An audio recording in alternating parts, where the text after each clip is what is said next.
Hello friends, आज का topic है trick to learn contents of Draksha arishta. जैसा कि आप जानते हैं कि द्राक्षा अरिष्ट संधान कल्पना के अंतर्गत आता है। मींस ऐसे मेडिसिन जो कि फर्मेंट करके बनाए जाते हैं, उनमें से एक है द्राक्षा अरिष्ट, जिसके कंटेंट को हम इजी वे में कैसे याद रख सकते हैं, उसकी ट्रिक या हिंट हम यहाँ पर सीखेंगे। क्योंकि एक सेकेंड ईयर बीएमएस के भैषज्य कल्पना सब्जेक्ट के एग्जाम पॉइंट ऑफ व्यू भी ये एक इम्पॉर्टेंट टॉपिक है, जिससे आपके एग्जाम में ये टॉपिक लिखने में आपको आसानी होगी और आप इसके कंटेंट कभी नहीं भूलोगे। So let's get started. ये इसका श्लोक है जो कि भैषज्य रत्नावली 14th चैप्टर से ये लिया गया है, जिसके आप स्टार्टिंग के कुछ लाइंस अगर देखोगे तो ये है इसके कंटेंट्स के बारे में, और नीचे की जो 2 लाइनें हैं इसमें आपके ये बताया है कि ये जो द्राक्षा अरिष्ट है किस किस रोगों पर कार्य करता है। फिलहाल हमें इसकी ट्रिक के बारे में फोकस करना है कि हमें इसके कंटेंट्स याद कैसे रख सकते हैं या कैसे आप इसको इजीली रिमेम्बराइज कर सकते हो। तो अभी हम लोग पहले हिंट और ट्रिक देखते हैं। तो यह है हमारी हिंट।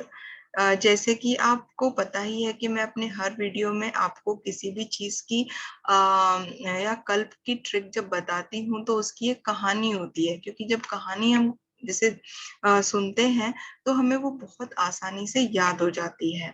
तो ऐसे ही इसमें भी एक कहानी है।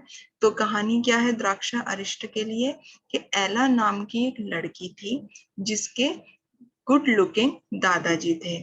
तो वो क्या उन्होंने क्या किया, एक बेढंगी सी धोती पहन के गए और एक तेज नाग को मार के आ गए, और बाद में उन्होंने घर आके दाल पी ली। उस दाल को पीने से उन्हें इंडाइजेशन ना हो करके उन्होंने क्या किया, द्राक्षा अरिष्ट एज अ मेडिसिन ले ली। तो ये हो गई आपकी एक कहानी। अब हिंट क्या हुई या ट्रिक क्या हुई इसे याद करने की, कंटेंट्स को याद करने की, तो हुई एला के प्रिय गुड लुकिंग दादाजी ने बेढंगी धोती पहन के तेज नाग को मार के दाल पी ली, और इंडाइजेशन से बचने के लिए उन्होंने एज अ मेडिसिन क्या लिया, द्राक्षा अरिष्ट। तो इसमें एला एला है, दैट इज इलायची, प्रिय इज प्रियंगु, गुड़ इज गुड़, दादाजी, मैं हमेशा अपने वीडियो में जो दादाजी शब्द आता है वो द्राक्षा के लिए ही यूज करती हूँ। ज्यादातर जो हम लोग कहानी में या मेरी कहानियों में जो शब्द होते हैं वो टिपिकल उन्हीं वर्ड्स के लिए यूज किए जाते हैं। जैसे मैंने यहाँ दादाजी वर्ड यूज किया है, तो जब भी मैं अपनी किसी और वीडियो में दादाजी शब्द डालूंगी तो आपको विदाउट एनी सेकेंड थॉट आपने ये समझ जाना चाहिए कि दादाजी शब्द है द्राक्षा के लिए है। ठीक है, ऐसे ही बेढंगी जब भी शब्द आया है तो वो विडंग के लिए इस्तेमाल किया गया है। और धोती इज फॉर धातकी पुष्प, मीन्स मैं हमेशा ये वर्ड्स इन्हीं शब्दों के लिए इस्तेमाल करती हूँ। ऐसे ही ये तेज शब्द से तेज पत्र है, नाग से नाग केसर है, मार से मरीच, दाल से दालचीनी और पीली से पिप्पली। ठीक है, तो ये जितने मैंने यहाँ रेड पॉइंट किया हुआ है तो ये अपने मेन कंटेंट्स हैं, और जो ब्लैक में है ये मैंने सिर्फ एक सेंटेंस कंप्लीट करने के लिए वर्ड्स लगाए हैं। तो अपनी हिंट क्या हुई कि एला के प्रिय गुड लुकिंग दादाजी ने बेढंगी धोती पहन के तेज नाग को मार के दाल पी ली।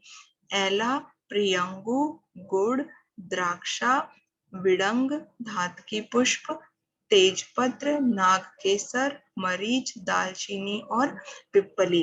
तो होप आपको ये जो ट्रिक है वो बहुत आसान लगी हो, जिससे आप इसके एटलीस्ट 11 कंटेंट्स बहुत आसानी से याद रख सकते हो। तो चलो अब हम लोग द्राक्षा अरिष्ट की हिंट तो हमने पढ़ ली, अब द्राक्षा अरिष्ट निर्माण के बारे में थोड़ा सा देख लेते हैं।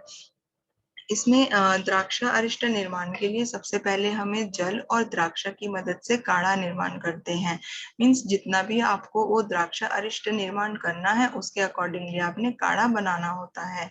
तो आपने समझो एक पात्र में जल लिया और उसमें द्राक्षा डालकर आपने जितना भी जल लिया है उसके 1/4 शेष रहने तक आपने उसको बॉईल करना है मध्यम अग्नि पर।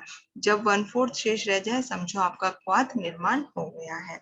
फिर उस क्वाथ को आपने थोड़ा सा ठंडा करना है और उसके अंदर जो द्राक्षा दैट इज मनुका जो आपने डाला है वो आपने मसल लेना है और उसको छान लेना है। जैसा कि आप जानते हैं कि मनुका के अंदर छोटे छोटे बीज रहते हैं, तो वो हमें नहीं चाहिए, तो वो आपने छान कर और रख लेना है। फिर जिस पात्र में आप संधान करने जा रहे हो, मीन्स फर्मेंटेशन जिसमें आप करोगे या मेडिसिन जिसमें आप प्रिपेयर करने जा रहे हो, उस पात्र में आपने वो पदार्थ को डाल लेना है। फिर उसके अंदर आप में कंटेंट्स में से जितने कंटेंट्स अभी हमने पढ़े हैं उसमें से आप क्या लोगे, फिर गुड़। और उसमें से आप इतना जरूर याद रखिए कि कभी गुड़ जब आप इसमें ऐड ऑन करोगे तो आप उसे अलग से पहले घोल लीजिएगा, क्योंकि इसमें अशुद्धियां रहती हैं और इसमें गांठें भी बन जाती हैं। तो पहले अगर आप इस गुड़ को थोड़ा सा पेस्ट फॉर्म में कर लोगे, अगर गांठें ना रहे, अशुद्धियां उसकी निकाल लें, तब आप उस कंटेनर में इसको ऐड कीजिएगा, ताकि जो आपका अरिष्ट है वो अच्छा बने। और सबसे लास्ट में आपने ऐड करना है धातु की पुष्प। धातु की पुष्प हम लोग ऐसा प्रिजर्वेटिव यूज करते हैं, क्योंकि फर्मेंटेशन की क्रिया में फंगस लगने के चांसेस होते हैं, तो ये हमें उस फंगस से फंगस ना लगे हमारे दवाई को, उसमें ये मदद करता है। और जितने बाकी कंटेंट्स हैं उसके बाद वो हमें लेने हैं, बहुत ही ज्यादा बारीक और यकूट करने हैं हमें, और छानकर हमें उस पात्र में मिला देना है। और बाद में हमें उस पात्र का ढक्कन अच्छे से कपड़ मिट्टी से बंद करना है। पर एक बात का फिर भी ध्यान रखना कि ढक्कन बहुत ही ज्यादा टाइट भी ना हो तो बहुत ज्यादा लूज भी ना हो।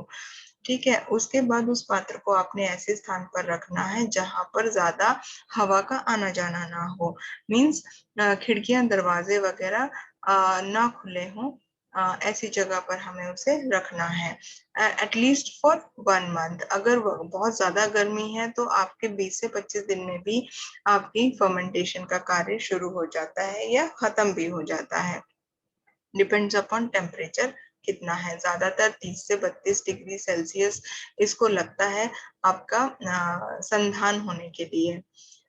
उसके बाद आपने क्या करना है कि आप कैसे चेक करोगे कि आपकी मेडिसिन बन गई है या नहीं बनी है। तो इसके 2 टेस्ट होते हैं। पहला, ये आप अपने कान लगाकर उस पात्र में आवाज सुन सकते हैं। अगर उसमें से सुन सुन की आवाज आती है मीन्स क्रिया अभी भी चल रही है, और अगर आवाज आनी बंद हो जाती है मीन्स आपका जो प्रोसेस है वो कंप्लीट हो चुका है, मीन्स मेडिसिन बन गई है। और दूसरा एक टेस्ट होता है जिसमें आप उसका जो पात्र का जो मुख होता है, तो वहां पर आप एक जलती हुई तीली लेकर आप उसके सामने लेकर जाइए। अगर वो तीली बुझ गई, इट मीन्स क्रिया चल रही है, कार्बन डाइऑक्साइड रिलीज हो रही है उसमें से, तो आपकी तीली बुझ जाएगी। और अगर जलती रहे तो समझो आपकी जो मेडिसिन है वो प्रिपेयर हो गई है, क्योंकि उसमें से कार्बन डाइऑक्साइड रिलीज होना बंद हो जाती है।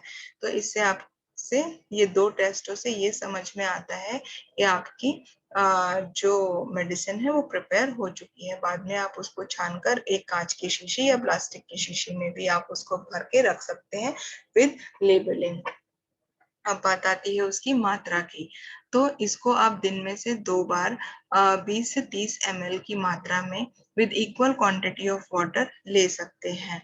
और अगर बात करें हम इसके अनुपान की, तो जितनी आप दवाई लोगे उतना ही मात्रा में आपने जल भी मिलाना है। अब आते हैं इसके मुख्य उपयोग। जैसे कि मैंने स्टार्टिंग के श्लोक में बताया था, उसकी लास्ट की 2 लाइंस जिसमें ये लिखा हुआ था कि आप कहाँ कहाँ पे उपयोग कर सकते हैं, तो यहाँ पर वही चीजें मैंने लिखी हैं। ज्यादातर जो द्राक्षा अरिष्ट रहता है वो कफ और वात प्रधान रोगों में काम में लिया जाता है, और कुछ ऊर्ध्वजत्रुगत रोग, क्योंकि वहां पर भी कफ का संचय या वात प्रधान जो अपने डिजीजेस होते हैं उसमें आप कर सकते हो, जैसे श्वास दैट इज दमा, क्षय, कास रोग, कंठ रोग नाशक, उरक्षत, और ये तो हो गए हमारे ऊर्ध्व जत्रुगत रोग। और इसको छोड़कर अपना दीपक, पाचक, बल्य और मल का शोधन भी ये करता है। यहाँ अपना जो द्राक्षा अरिष्ट है ये टॉपिक फिनिश होता है। होप आपको मेरा ये वीडियो पसंद आया हो, और जिस मकसद के लिए मैंने ये वीडियो बनाया है दैट इज ट्रिक, उसके कंटेंट्स को याद करने की, वो आपको बहुत आसान लगी हो और आपकी इसमें थोड़ी मदद हुई हो। तो अगर आपको इस मेरे इन वीडियो से आपकी मदद हो रही है तो प्लीज मेरे चैनल को सब्सक्राइब कीजिएगा, वीडियोस को लाइक कीजिएगा, ताकि आपको मेरे जो भी मैं लेटेस्ट वीडियो बना के डालूंगी आपको उसकी नोटिफिकेशंस मिलती रहे। Thank you for now.